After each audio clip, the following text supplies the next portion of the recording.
Chapter 2. Ella. "Let's race!" Amy Stinkin and all of the 7-year-olds was big on racing us older kids. Could have had something to do with the fact that we always let her win. She got to think that she was a superhero. She shouted out the challenge, and those little twig legs of hers would be off and running before she even got to the word all the way out of her mouth. Still, we took off after her, laughing and shouting, but never going full speed. With her scraggly braids flying, she gets so excited that she was about to win, so she starts giggling and shrieking uncontrollably. Most of us would have stopped before the finish. We bent over laughing so hard. "It's okay, Amy," we said. "We'll get you later." "Whatever," you said, slowpokes. "Whatever, you say, slowpokes." We always ran into Amy and the other kids from school on the last stretch of road before the schoolhouse. Amy's older brother George was 14 and sweet on Miranda. I thought it was kind of funny because Miranda was taller than the other girls and George was shorter than the other boys. That didn't stop them from constantly trying to sneak glances at each other and grinning like nobody else knew. Please. George was a strange student, straight A student, like Miranda, and kind of bashful, like she was his brother Charles, and his other sister Katrin went to school with us too. But most of it was George and his little shadow, Amy, that we saw. On account of George's crush on my cousin, just as we were about to go into our class, I realized that I forgot my lunch. "Henry, you got your lunch?" I asked him, pulling open his book bag to check if mine was in there too. I think Miranda picked them both up. He turned just to look at Miranda as sauntered up to us with her best friend, Loretta Rollins, and Peggy Woods. "Here," she tossed Henry's sack lunch at his feet. Then did the same with mine. "Next time I'll leave it and y'all just gonna starve." She linked her arms with the girls and walked away. "Miranda!" Henry sucked his teeth and gathered the orange that had rolled out of his bag.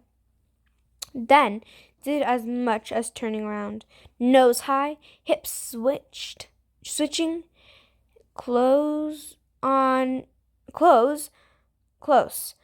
the girls, heeled were George Stinkin, and his buddy Freddie Turner and Ben Jackson.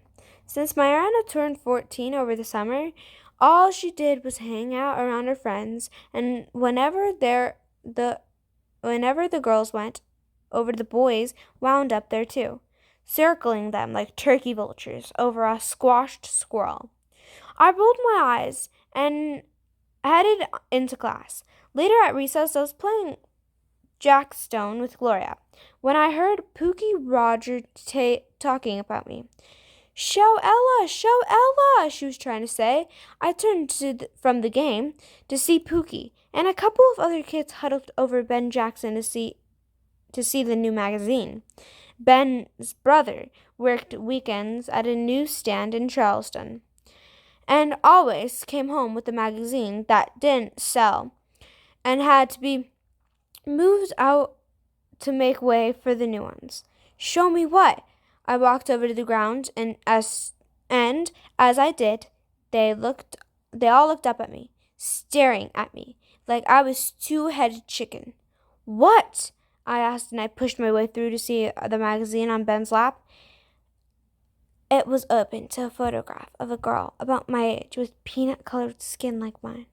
Her brown hair was brushed out straight, but it didn't quite lay down flat like white people's hair. She wore a pearl headdress and a ruffled satin blouse, arms folded over the sides of the chairs she sat on. She stared dramatically off into space. She looked just like you. Pookie spat. does not, I said, and leaned in to look again. There was another picture of the girl in the opposite page. Smile this time. With Shirley Temple curls in her hair. She was playing dominoes with a black man in a fine suit, white as well dressed. White woman looked on and smiled.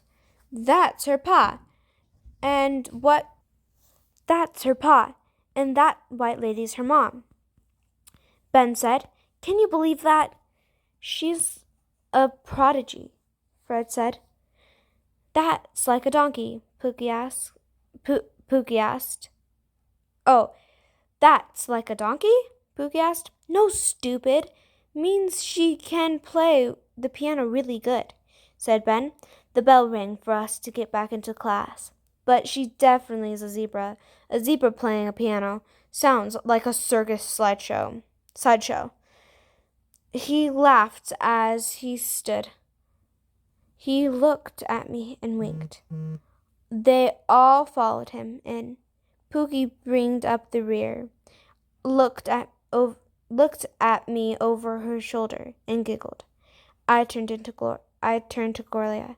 I don't look nothing like that zebra, I said.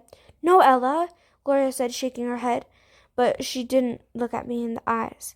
When she said that, she quickly gathered up the jackstones and went inside. We were all on our way home from school with a bunch of other kids when we spotted a stretch of a wild blackberry bush, heavy with full black fruit. It was pretty late in the season, so we considered it a real treat. Henry and his buddy Franklin, George, and some other boys all yanked off their hats and started loading them up. I pulled off my Stetson and did it the same. Stiffy hat there, Ella. George pointed at my Stevenson and gave me a thumbs up. I smiled, and without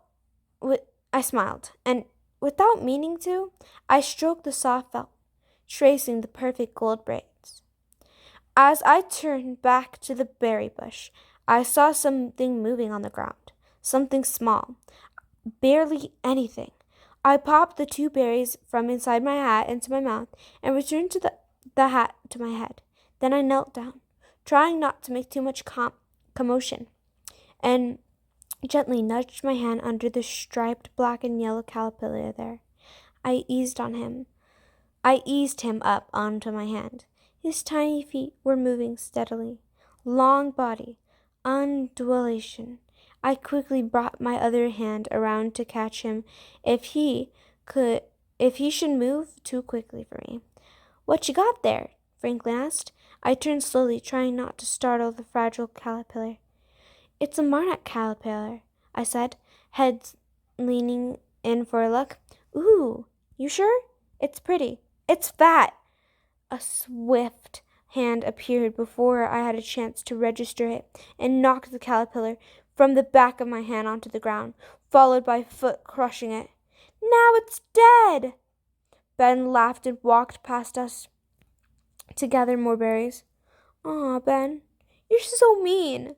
Gross. Then they all went back to picking berries. I could feel my blood boiling. I hated Ben Jackson. I swear he thought the sun came up just to hear him crow. He always had to be the loudest, always had to be the funniest, couldn't let nobody else shine, not even a baby butterfly. Now I hate him even more. I walked past Ben to where Henry had gathered berries. Dang, Henry said, mouthful of berries. They're sweet. I saw his finger reach out for a lighter colored berry. Don't pick the ones with the red in them. I slapped Henry's finger from the unripe berry. Here, I tossed him a plumpy berry up high over his head. He caught it in his mouth and pointed at himself. You see that? He grinned. I laughed. I can do it too. I grabbed a berry, tossed it up, and reeded my gape mouth under it.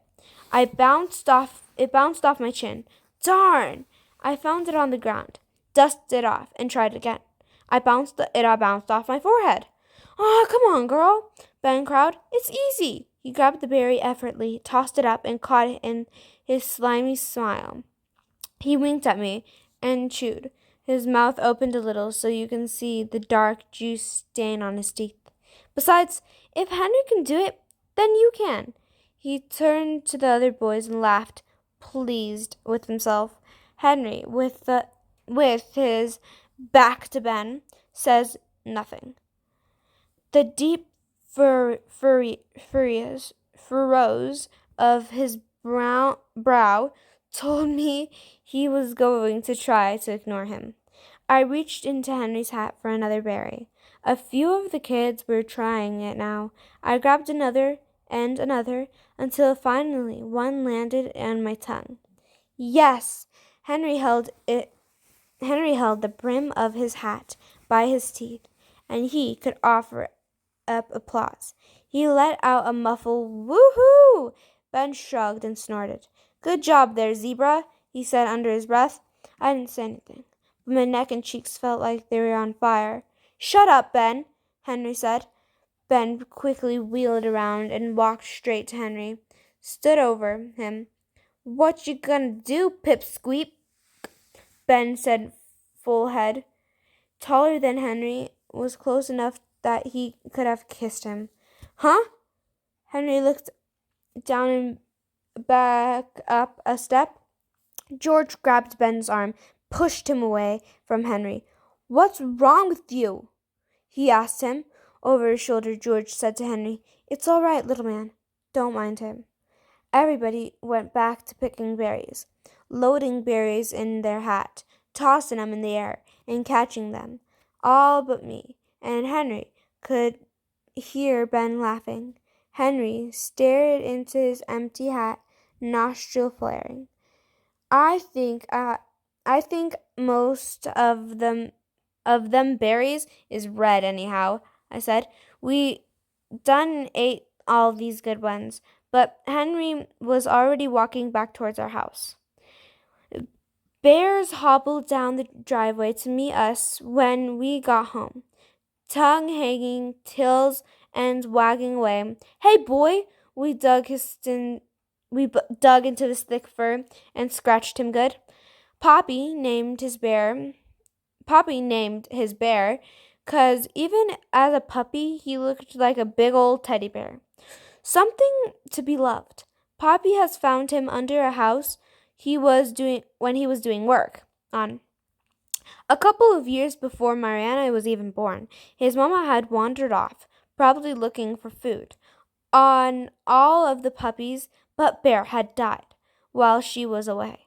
Poppy brought him home to Granny, and she scrubbed him with an inch of fragile life. They nursed him back to health and loved on him. There never been a happier dog. Granny and Poppy were both out back tendering their gardens. Poppy had corn, white and sweet potatoes, cowpea, watermelon, and more. Most weekends he'd go into town, sometimes all the way into Charleston, and traded with the merchants there. Most of our food came from Granny's garden. Collards, mustards, and turnip greens, beets, sweet peas, green beets, squash. She had strawberries, blueberries, and blackberries, and on our property we had a cherry tree, an apple tree, and 2 pear trees. Once around back, I spotted Poppy right away, loading up his wheelbarrow with the sweet potatoes. It took me a minute to find Granny. She was standing over the wall, lowering a bucket down into the big hole in the ground. I never could get to use the sight of her frail frame standing over that hole. I was absolutely terrified that one day she'll fall in. "Go help Granny!" I shoved Henry into the direction of the well. "Oh, Ella, she's fine," he said, but he walked over to her anyways and waved. "Can I help?" You can give me some sugar. That'd be that that'll sure help. She pulled him into her with one arm and she held the other open for me to fill.